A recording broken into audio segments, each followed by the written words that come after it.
your host, Gary Chuck, and this, my friends, is the Thunder Show, aka the Internet's most passionate wine program, and I am live on the Thunder Cruise.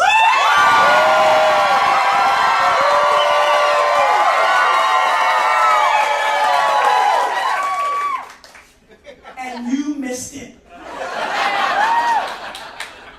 Let me start by saying this has been an unbelievably humbling, phenomenal, heartwarming, palate-expanding, Jerome jumping over the bar serving people kind of week. And it's been fantastic because the people here are absolutely spectacular human beings. We've been having a great time, and it's a week I will never forget.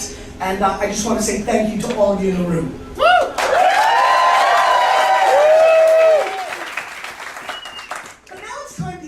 Business, as we have to do a show, and we've got 3 wines in front of me here today, 2 of which were at our brand tasting, and one that Carlos from Panama brought, who, by the way, is recording the show. Let's give it up for Carlos. Just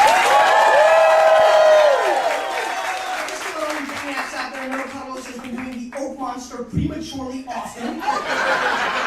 And he's been laughing like the Wicked Witch of the West often. So, let's get into the wines. Everybody, or a lot of you have the ability to have this Chardonnay out there. Carlos, you can zoom in on this? All right. What we have in front of us is the Bouchain Napa Valley Carnero Chardonnay Estate 2006. This wine comes from 25-year-old vines, is in the $15 to $18 price range, and is a winery that's been doing a pretty good job with Burgundian flavors of Chard and Pinot Noir. Let's give it a pour. It's a little bit colder than we normally do on the Thunder Show. Let's give it a little bit of a whirl. Now, all of you that have it out there, let's give it one massive, collective, sniffy sniff.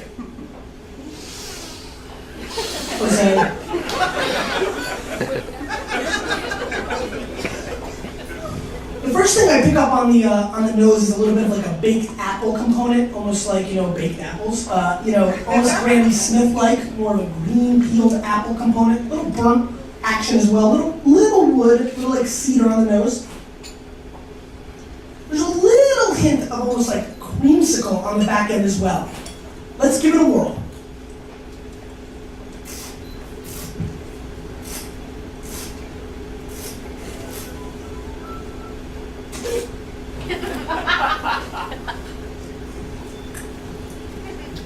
First of all, Carlos, I'm devastated. I was really hoping this would happen. I was hoping this was Oak Monster. It's not.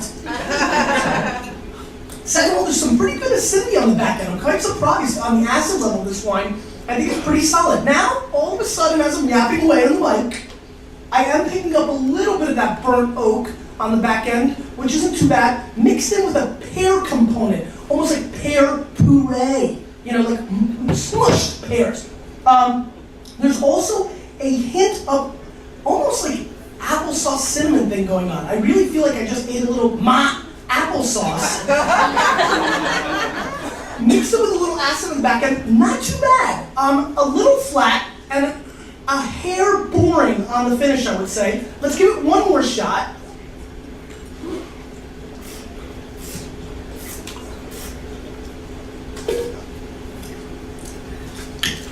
How many people out there that tried it liked it? Make some noise. Disliked it. Well, it's the last day. I feel like everything. To me, the finish is a little bit boring. It's a little kind of one-dimensional. Reminds me of a lot of $12 Chardonnays that are out there all over the place. It's okay, but I'm not super excited about it. I definitely wouldn't go in that 15 and over price range for this.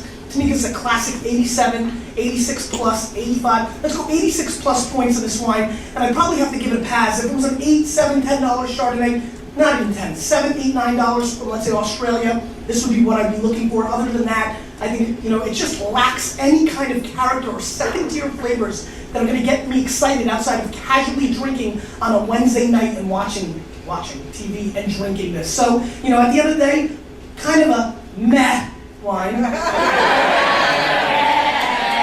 the way, meh has now turned into a goo. And let's move on. Wine number 2, Domaine del Presidente, 2000. 2007 Coquelin Grand Classique. This is a wine Carlos gave to me. Oh, Robbie jumping in the mix. There you go, Robbie. Good job on the zoom in. Your afro got into my vision, though, buddy. Carlos, what kind of price range are you looking at? $12. US in Hannah? Okay, which would mean it's probably $4 at Wine Library. It's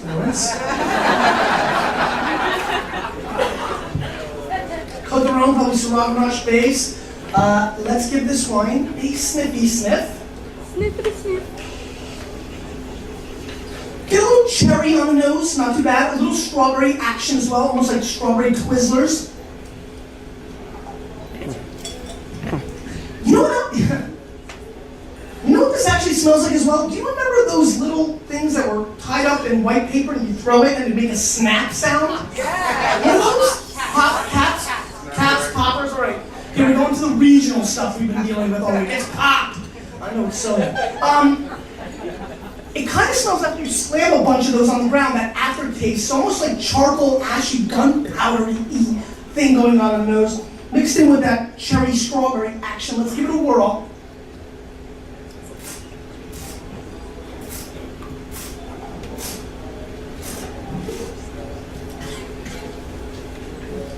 Good tannin structure on the back end, little hints of creaminess. I like the roundness of the mouthfeel. However, this wine goes a little bit Casper the Friendly Ghost on me. About third quarter in, it disappears off the palate. As a matter of fact, as I sit now in front of all of you, I feel like I have not drunk anymore. And that's a little bit of a concern. Let me give one more shot before I totally diss it.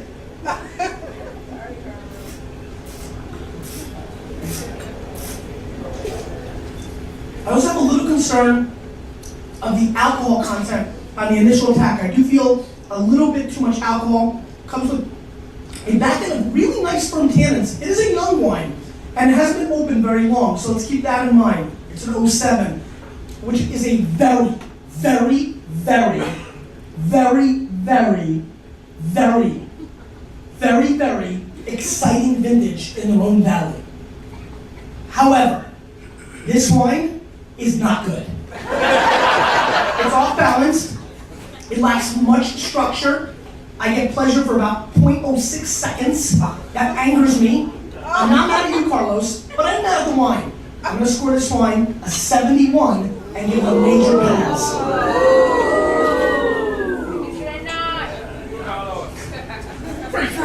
Throw Carlos off the ship. It is what it is. All right, little rinsey rinse. Let's go to Washington State. Vero, Goose Ridge Vineyards, 2002 Columbia Valley Red, in the $20, $30, or $40 range. It is a blend of 42% Cab, 33% Syrah, 25% Merlot, and it is from Columbia Valley. Walla Walla continues to get all the fame. Columbia Valley, Washington beats in the hizzy. How many people from the great state of Washington? Make some noise. Sarah, you were dissing Washington all week, but when it came time for this, you were raising your hand high. All right, let's give this wine a sniffy sniff.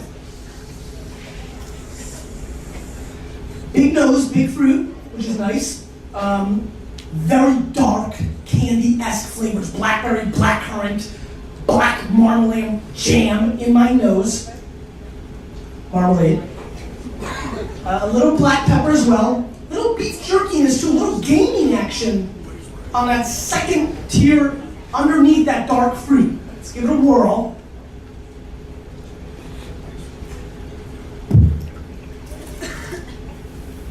Carlos, can you zoom in on this? I got an enormous piece of cork in my mouth. By far the largest piece of cork to ever enter my mouth in an episode of Wine Library TV, right here, right now with you guys. Enormous.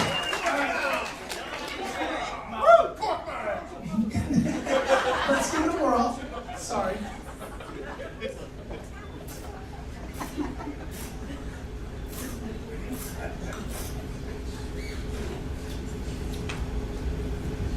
Big fruit.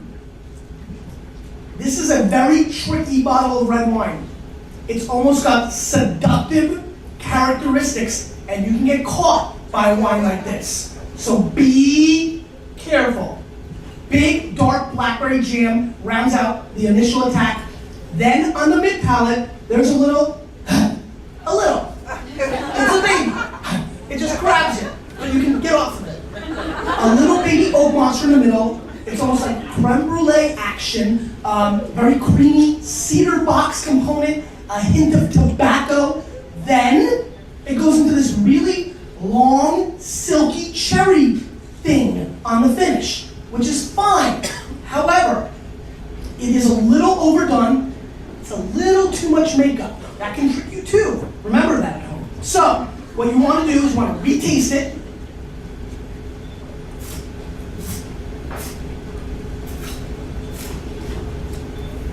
But in this case, this wine is bringing a little bit of thunder. Yeah. It's not so shabby.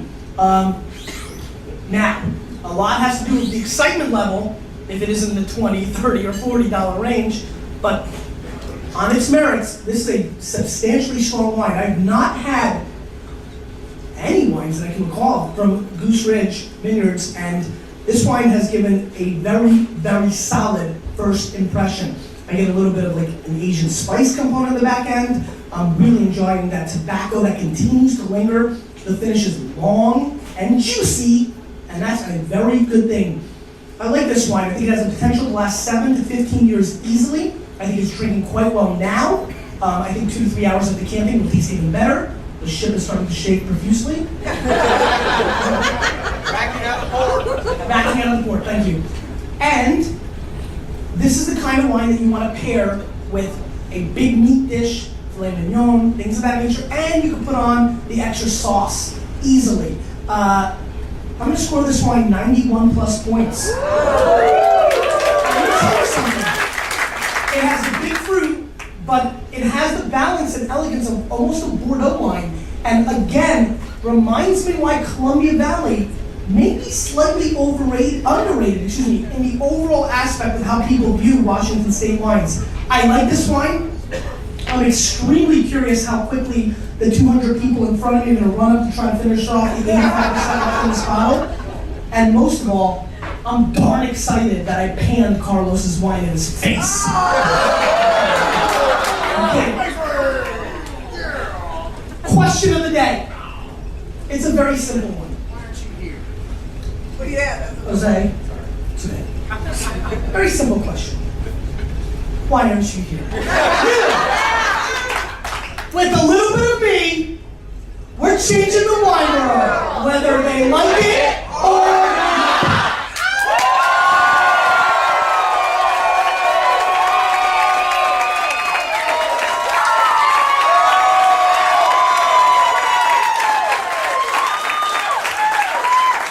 Everybody that's standing right now, free shipping for the rest of the year.